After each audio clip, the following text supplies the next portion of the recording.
O julgamento desta semana no STF será importante para que o STF, o próprio, defina o que é golpe de Estado ou tentativa de abolição violenta do Estado Democrático de Direito. Mas para nos ajudar a entender, a divisar um pouco mais sobre esse assunto, estamos com Arthur Rollo, doutor e mestre em Direito, especialista em Direito Eleitoral e Direito Público. Boa tarde, doutor Rollo. Primeira pergunta, essa visão das condutas que o STF parece ter delineado, você concorda com elas? Bom, boa tarde. O STF tem adotado algumas decisões um tanto quanto polêmicas. Essa questão do golpe de Estado, de abolição violenta do Estado Democrático de Direito, são conceitos aí que precisam ser definidos porque a gente não tinha há muito tempo passado por situações como essa. Então vamos ver, mas uma preocupação que eu tenho particularmente em relação a esses julgamentos, esse julgamento que começa amanhã, é na questão da individualização das condutas, porque tem aqui 5 crimes: golpe de Estado, abolição violenta do Estado Democrático de Direito, organização criminosa, dano qualificado, deterioração do patrimônio público. Por exemplo, dano qualificado, essas pessoas aí que estão indo para julgamento, ao que consta, não praticaram. Deterioração do patrimônio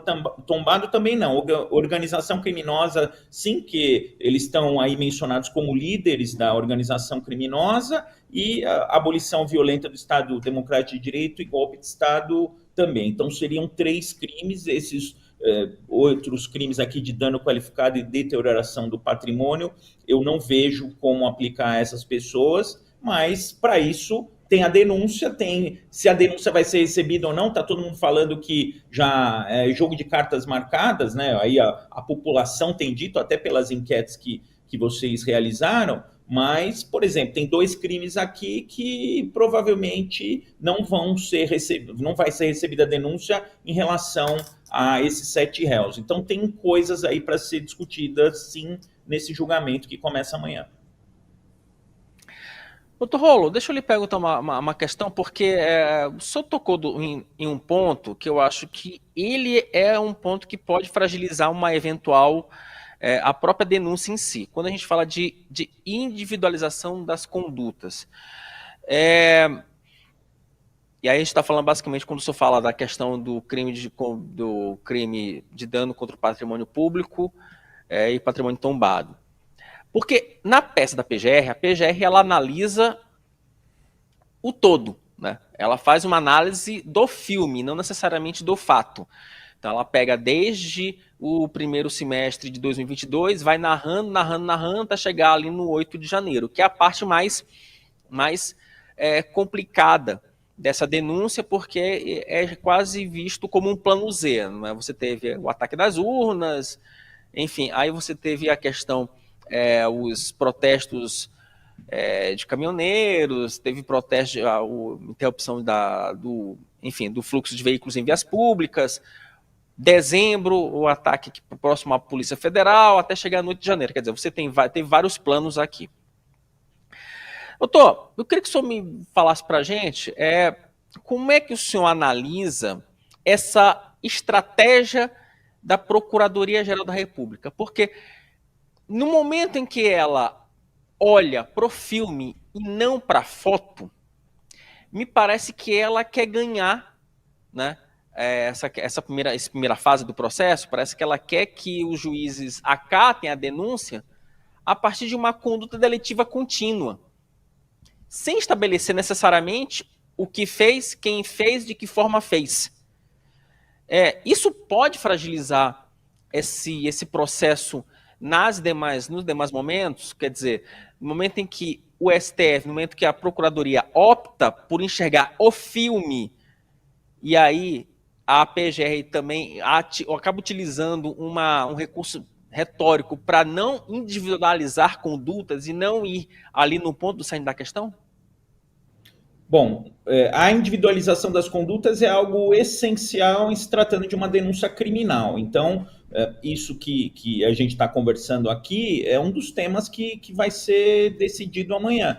Você falou da questão do filme, mas o filme é importante para... A gente está falando aqui do núcleo, né, eles chamam de núcleo dos atos golpistas, do núcleo decisório dos atos golpistas. Esse filme é importante para indicar a responsabilidade do Bolsonaro, para indicar a responsabilidade do Augusto Heleno, do Mauro Cid, de todos esses que estão em julgamento, porque mostra, pelo menos foi isso que a PGR quis fazer, quis mostrar que isso não foi o dia 8 de janeiro, que uma série de atos, teve encontro com embaixadores, tudo isso que você mencionou foi num processo contínuo que culminou no dia 8 de janeiro. Porque o que o Bolsonaro fala? 8 de janeiro eu nem estava aqui, eu estava lá fora do Brasil e tudo, mas na verdade o que a PGR diz é que ele fomentou tudo isso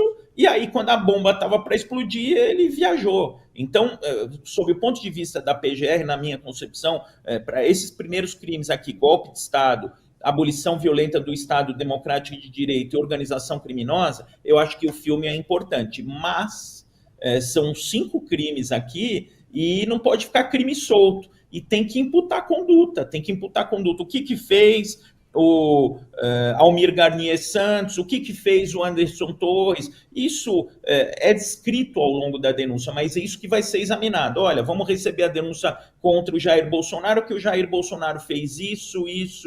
Então vão ter que... O recebimento da denúncia vai indicar quais atos cada um praticou e em quais crimes eles estão sendo acusados. Pode ser que, por exemplo, a maioria aqui não tenha o crime de dano qualificado e de deterioração do patrimônio tombado. Então, é isso que a gente vai ver nos próximos dias, porque isso é importante. O recebimento da denúncia vai formalizar as acusações e individualizar as condutas para instrução processual posterior. Agora, essa descrição das condutas, ela tem que estar lá na denúncia. Pode ser que os ministros entendam, falam, não, peraí, essas denúncias aqui em relação a Augusto Heleno não estão descritas corretamente, em relação a Anderson Torres não estão descritas corretamente. Por isso que é um julgamento que vai ser demorado, porque são 8 acusados ao todo, e isso vai ter que ser analisado individualmente em relação a cada acusado. Tem 15 minutos para a defesa de cada advogado de acusado, por isso que demora. Rodolfo? O dano qualificado, boa tarde. O dano qualificado, o senhor acha que esses 2 crimes que o senhor falou especificamente, né, o dano e deterioração de patrimônio público, os outros crimes dependeriam disso? Ou depende, porque a defesa do Bolsonaro tem dito, o próprio Bolsonaro falou também essa semana, que o pessoal que participou do vandalismo no 8 de janeiro foi condenado para que se chegasse nesse momento, para que a partir daquela condenação ficasse configurada essa tentativa violenta de derrubar o Estado Democrático de Direito, porque só aí a violência se manifestou de fato, naquele dia 8 de janeiro, para a partir daí condenar aqueles que teriam sido os mentores disso. A aceitação da denúncia contra o Bolsonaro e uma possível condenação dele dependeria da configuração dessa tentativa violenta de derrubar o Estado Democrático de Direito do 8 de janeiro, ou seria possível que o STF condenasse o Bolsonaro pela trama de um golpe sem que se configurasse ali a violência do 8 de janeiro? No caso, tendo configurado o 8 de janeiro, sem dúvida nenhuma, é uma agravante para fins de condenação. Se ficasse naqueles chamados atos preparatórios, né, até uma discussão que existe do ponto de vista jurídico, se atos preparatórios são suficientes para a configuração do golpe de Estado ou a abolição violenta do Estado. Eu acho que, por exemplo, em relação à abolição violenta do Estado Democrático de Direito, teria que ter ato concreto, não seriam apenas os atos preparatórios. Agora, o golpe de Estado, poderia falar em tentativa, em golpe tentado, sem dúvida nenhuma, o 8 de janeiro foi o ápice. Nesses termos, foi colocada a denúncia da Procuradoria-Geral da República, e não fosse o 8 de janeiro, sem dúvida nenhuma, a situação dos acusados estaria muito mais fácil. Agora, como já foi dito, isso veio no encadeamento de atos que culminou com 8 de janeiro. Já tem pessoas condenadas. Agora, a questão é a seguinte: dano qualificado. É possível falar em uma instigação ao dano qualificado, em uma participação desse núcleo aqui em relação à instigação ao dano qualificado?